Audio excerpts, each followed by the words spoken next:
अस्सलाम वालेकुम जी। आज का हमारा लेक्चर सर्कुलर मोशन के बारे में है। आपने देखा कार्टेशियन, स्फेरिकल, सिलिंड्रिकल और पोलर कोऑर्डिनेट्स में हमने वेलोसिटी और एक्सेलरेशन को स्टडी किया। अब एंगुलर मोशन या सर्कुलर मोशन भी हमारे पास एक मैकेनिक्स में एक चीज़ डिस्कस करते हैं जब कोई ऑब्जेक्ट सर्कल में मूव कर रहा होता है। तो उसके लिए मैथमेटिकल टूल क्या है, फार्मूलाज़ क्या हैं, वो हम स्टडी करते हैं। और एंगुलर और लीनियर क्वांटिटीज को कैसे एक दूसरे के साथ रिलेट किया जा सकता है, उनका मैथमेटिकल फार्मूला क्या है। तो पहली चीज जो मुझे देखनी है एंगुलर डिस्प्लेसमेंट, उसी से हम एंगुलर वेलोसिटी बना लेंगे, उसी से हम एंगुलर एक्सेलरेशन को भी डिस्कस करेंगे। तो शुरू करते हैं जी। तो आपके पास सबसे पहले आप इस एक तस्वीर को देखें, आपको एक पार्टिकल पी पॉइंट पे दिख रहा है, उसका पोजीशन वेक्टर आर है। वो उस दायरे पे चलता-चलता क्यू पॉइंट पे तक पहुँचता है। तो आप देखो वो एक सेंट्रल लाइन सेंटर एक एक्सिस के साथ एक थीटा बना रहा है, जिसे हम डेल्टा थीटा कह रहे हैं। ये जो डेल्टा थीटा आपको पीसी क्यू के दरमियान में बनता हुआ दिखाई दे रहा है। अब वो नई जगह पे पहुंच चुका है क्यू पे। क्यू पे जो पोजीशन वेक्टर है that is r plus delta r, यानी हमने उसमें थोड़ा सा इंक्रीमेंट एक तरह से समझा। इसे आप लेट्स से तो आप हेड टू टेल रूल लगाएं तो आर और डेल्टा आर मिलके बराबर आ जाएंगे किसके, आर प्लस डेल्टा आर के। एक तरह से ये रिजल्टेंट भी है। ओके जी। अच्छा, अब क्या है जनाब कि ये जो डेल्टा थीटा बना है किसके साथ, आप देखें ओ सी, आपको एक एक्सिस दिखाई दे रहा है। इस एक्सिस के साथ ये जो थीटा की है, डेल्टा थीटा, ये कहलाएगा एंगुलर डिस्प्लेसमेंट। और ये जितना कम होगा हम कहेंगे ये एक वेक्टर क्वांटिटी के तौर पे शुमार होगा। और इसकी डायरेक्शन अलोंग द एक्सिस, जैसे यहाँ पे दिखाया गया सी ए। तो सी ए, तो सी ए आपके पास एक हमारे रिजल्टेंट का वेक्टर की डायरेक्शन शो करेगा। तो इसका मतलब डेल्टा थीटा की डायरेक्शन अलोंग द एक्सिस होगी। ये हम राइट हैंड रूल से भी देख सकते हैं। फिर क्या जनाब, अब जैसे जैसे पी से क्यू तक जाएंगे थीटा चेंज होगा। जाहिर है थीटा को चेंज होने में कुछ वक्त लगेगा। अगर मैं थीटा की चेंज को टाइम के लिहाज से देखूं तो that is called rate of change of angular velocity, sorry angular displacement. तो that is called angular velocity. तो आपके पास एंगुलर वेलोसिटी भी किसकी सिमत में होगी, डेल्टा थीटा की सिमत में, यानी और सादा लफ्ज बोलूं तो एक्सिस के अलोंग ही होगी, एक्सिस ऑफ रोटेशन के अलोंग ही होगी। अब जब वेलोसिटी में चेंज आ रहा है तो वेलोसिटी की चेंज की वजह से तो एक्सेलरेशन प्रोड्यूस होता है। तो आप बोल सकते हो कि भाई rate of change of angular velocity is known as angular acceleration. तो अब एंगुलर एक्सेलरेशन भी किसकी सिंथ में होगा, एंगुलर वेलोसिटी की सिंथ में। और एंगुलर वेलोसिटी किसकी सिंथ में थी, एंगुलर डिस्प्लेसमेंट की सिंथ में। यानी ये तीनों एक ही सिंथ में होंगे along the axis of rotation. ठीक होगी बात। अब जनाब इसी तरीके से हम दीगर जो एंगुलर क्वांटिटीज हैं जिसमें एंगुलर मोमेंटम आ जाता है, जिसमें टॉर्क आ जाता है, उनको भी स्टडी कर सकते हैं। ठीक होगी बात। तो अब हमें पता है कि एंगुलर डिस्प्लेसमेंट हमने कैसे देखना होता है, फिर एंगुलर वेलोसिटी और एंगुलर एक्सेलरेशन। अब अगर हमसे बात की जाए कि भाई एंगुलर और लीनियर क्वांटिटीज के बीच में रिलेशन बनाओ, तो एक फिग देखते हैं। लेट्स से हमारे पास एक ऑब्जेक्ट है, सर्कल में मूव कर रहा है एंटी क्लॉकवाइज, एक कांस्टेंट रेडियस आर है। हमने एक ओ पॉइंट यानी ओरिजिन से उस सर्कल तक को देखा तो एक पोजीशन वेक्टर आर आ गया। ठीक हो गया। अब इसका अंदर जैसे जैसे ऑब्जेक्ट रोटेट करेगा, हमारा ये पोजीशन वेक्टर भी उसके साथ रोटेट करेगा। यानी पोजीशन वेक्टर की डायरेक्शन लम्हा ब लम्हा क्या होती जाएगी, चेंज होती जाएगी। तो अब आपके पास ये जो एक्सिस के साथ एंगल बन रहा है दैट इज कॉल्ड अल्फा। और अल्फा मैंने बोला किसके बराबर, ओमेगा टी के बराबर। अच्छा, अब जनाबे वाला जरा एक चीज समझिएगा कि आपके पास दायरे का रेडियस कम या ज्यादा नहीं हो रहा, तो इसका मतलब ये जो पोजीशन वेक्टर का मैग्नीट्यूड है ये भी कम या ज्यादा नहीं होगा। जैसे मैंने यहाँ पे लिखा कि पोजीशन वेक्टर कांस्टेंट होगा मैग्नीट्यूड वाइज, मगर उसकी जो यूनिट वेक्टर है यानी उसकी डायरेक्शन वो रोटेट करेगी, यानी डायरेक्शन लम्हा ब लम्हा क्या होती जाएगी, चेंज होती जाएगी। अच्छा, लेट्स से मैं कह देता हूँ कि ये जो वेक्टर है मेरे पास आर वेक्टर ये एक्स वाई प्लेन में है, तो हम बोलेंगे एक्स आई प्लस वाई जे। तो अब यहाँ से अगर आप इसकी प्रोजेक्शन कराओ तो आप कह सकते हो कि एक्स एक्सिस के साथ एंगल बना हुआ है, तो that is r cos alpha, और अल्फा जानते हो ओमेगा टी। तो एक्स बराबर आ जाएगा किसके, आर कॉस ओमेगा टी के। सामने वाला जो हिस्सा होगा वो किसके बराबर आ जाएगा, आर साइन अल्फा के, जिसे हम आर साइन ओमेगा टी कह सकते हैं, यानी ये वाई एक्सिस बनेगा अल्फा के सामने वाली साइड। तो जनाब इन दोनों को ऐड करेंगे तो आपके पास पोजीशन वेक्टर हासिल हो जाएगा। पोजीशन वेक्टर में अब इसमें से हम क्या कर सकते हैं, आर बाहर ले सकते हैं। अब ये जो चीज बाकी बच गई, ये ब्रैकेट वाली चीज, ये हमारा यूनिट वेक्टर है, क्योंकि यूनिट वेक्टर का मैग्नीट्यूड 1 होना चाहिए। अगर आप इसका मैग्नीट्यूड निकालोगे तो ये 1 के बराबर आ जाएगा। यहाँ पे मैंने इसे अलग करके इक्वेशन ए की सूरत में लिख दिया। अच्छा जी, अब मुझे चूंकि वेलोसिटी चाहिए तो मैं क्या करता हूँ, इस पोजीशन वेक्टर का डेरिवेटिव ले लेता हूँ। तो अब r को उसके मैग्नीट्यूड और डायरेक्शन की सूरत में लिख दिया, तो ये एक प्रोडक्ट रूल लगेगा। पहले r के मैग्नीट्यूड का डेरिवेटिव, फिर r यूनिट वेक्टर वैसे लिख दिया, फिर r का मैग्नीट्यूड बाहर रख दिया और यूनिट वेक्टर का डेरिवेटिव ले लिया।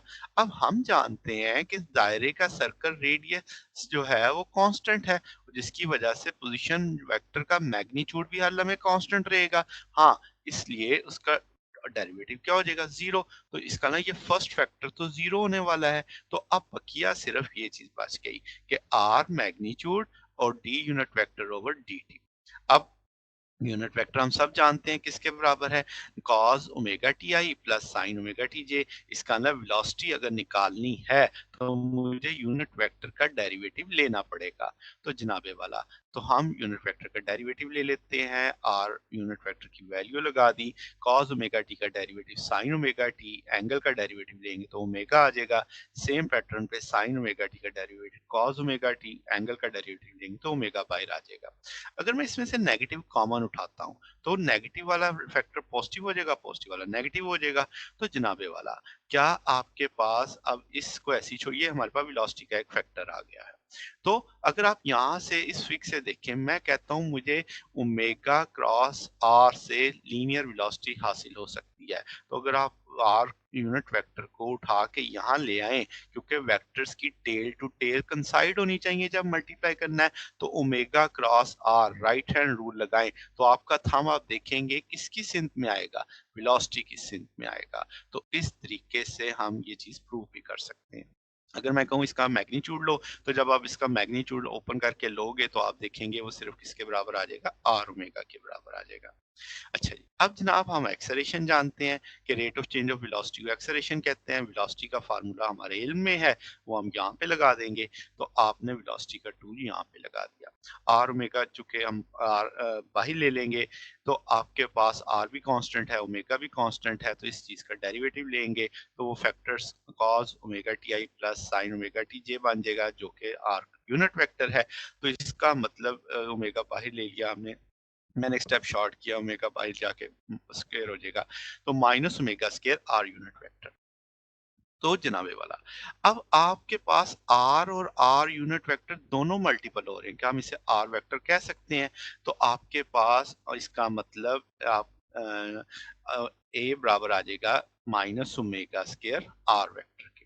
आप भी इसे ए वेक्टर बराबर अल्फा आर इंटू आर के तौर पे लिख सकते हैं।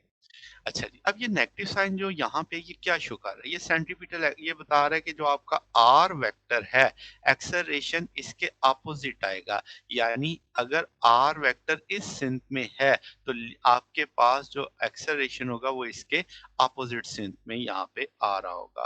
तो ये चीज यहाँ पे सेंट्रीपिटल एक्सेलरेशन को शो कर रही होगी। तो हम यहाँ पे करेंगे a is equal to omega square r, और ओमेगा की वैल्यू अगर आप लगाएं तो v स्क्वायर बाई आर लिखा जा सकता है। अच्छा जी, अब ये जो जिस तरीके से हमने समझा, इसको एक और अल्टरनेट अप्रोच भी है हमारे पास कि हम एक और तरीके से भी समझ सकते हैं। अगर आप इसी फिगर को देखें जो इस टॉपिक के शुरू में हमने बनाई थी, मैं कह देता हूँ इस सर्कल का रेडियस लेट से b है। तो आप जानते हैं s is equal to r theta. तो अब यहाँ से अगर मैं पूछूं तो आप कहेंगे delta r is equal to b delta theta. तो अब आर, मैंने पता था कि अगर ये फाई है तो सामने वाला कंपोनेंट क्या होगा, आर साइन फाई। तो क्या मैं बी जो वेक्टर है, जो रेडियस है, क्या मैं उसे आर साइन फाई नहीं लिख सकता, क्योंकि आर वेक्टर, अब अगर मैं इसे कहूं कि ये एक्स एक्सिस है तो सामने वाला वाई कंपोनेंट होगा, तो आर साइन फाई आ जाएगा। तो इसका मतलब आर और डेल्टा थीटा के साथ साइन फाई आ रहा है, तो ये तो क्रॉस प्रोडक्ट की अलामत है। तो क्या हम इसे डेल्टा आर बराबर लिख सकते हैं डेल्टा थीटा बटा आर। अब जैसे हमने पहले पढ़ा कि आर चेंज होगा तो थीटा भी चेंज होगा, तो टाइम के लिहाज से दोनों को अगर left hand side right hand side पे डेल्टा टी डिवाइड कर दें तो ये वेलोसिटी बन जाएगी, ये एंगुलर वेलोसिटी बन जाएगी। अगर हम वेलोसिटी को डेरिवेट करते हैं ताकि एक्सेलरेशन बनाया जा सके, तो ओमेगा क्रॉस आर है, तो इसका अंदर दो आपके पास वेक्टर हैं, तो दोनों पे प्रोडक्ट रूल लगा दिया, एक दफा ओमेगा का डेरिवेटिव ले लिया, एक दफा आर का डेरिवेटिव ले लिया। ओमेगा का डेरिवेटिव लेंगे तो अल्फा आ जाएगा, और आर का डेरिवेटिव लेंगे तो वेलोसिटी आ जाएगी, ओमेगा क्रॉस वी। अब हम जानते हैं वी तो अभी अभी पढ़ा किसके बराबर है, ओमेगा क्रॉस आर के, तो सेकंड वाले फैक्टर में वी की जगह ओमेगा क्रॉस आर लिखा जा सकता है। तो जनाब अब इसका मतलब जो एक्सेलरेशन लिंक करता है वो दो तरह से लिंक कर रहा है। पहला फैक्टर अगर आप ए क्रॉस आर देखें तो आपके पास वो हमारे पास आर वेक्टर के परपेंडिकुलर होगा, यानी कि ये चीज हमारे पास एंगुलर टर्म आएगी आपके पास, क्योंकि आपके पास एक्सिस जिस प्लेन में आपके पास मूवमेंट है उसके परपेंडिकुलर एक्सिस ऑफ रोटेशन आएगा। फिर जो सेकंड टर्म को अगर आप सिंपलीफाई करो तो आप देख सकते हो ओमेगा इनटू, यानी आपके पास वेक्टर ट्रिपल प्रोडक्ट है, इसका जवाब आ जाएगा आपके पास omega into omega dot r minus r omega square के। तो ये सेंटीपिटल और सेंट्रीफ्यूगल फोर्स का सेंटीपिटल और सेंट्रीफ्यूगल एक्सेलरेशन का कांसेप्ट यहाँ पे बनता है। नेगेटिव फैक्टर वो है जो अंदर की जानिब है, जो कि आपके पास सेंटीमीटर एक्सेलरेशन को रिप्रेजेंट कर रहा है। इसी तरीके से L is equal to r cross b, यानी एंगुलर मोमेंटम को लीनियर मोमेंटम से रिलेट किया जा सकता है। Torque N is equal to r cross F, यानी टॉर्क को फोर्स के साथ रिलेट किया जा सकता है। तो ये आज का टॉपिक हमें बता रहा था कि आप जब एंगुलर या सर्कल में मूव कर रहे होते हैं तो उन क्वांटिटीज को लीनियर क्वांटिटी से रिलेट कर सकते हैं। चूंकि अब हम पहले जो कार्टेशियन कोऑर्डिनेट्स पढ़ चुके हैं वो लीनियर फैक्टर्स को हम देखते हैं, तो वहां पे भी इसको उसके साथ लिंक किया जा सकता है। तो जनाब आज के टॉपिक में बस यही था। हमने देखा कि एंगुलर मोशन में angular displacement, angular velocity, angular acceleration, फिर हमने देखा कि इनको लीनियर क्वांटिटीज के साथ कैसे रिलेट किया जा सकता है। ठीक है जनाब, आज के लिए बस इतना ही। ओके, अल्लाह हाफिज।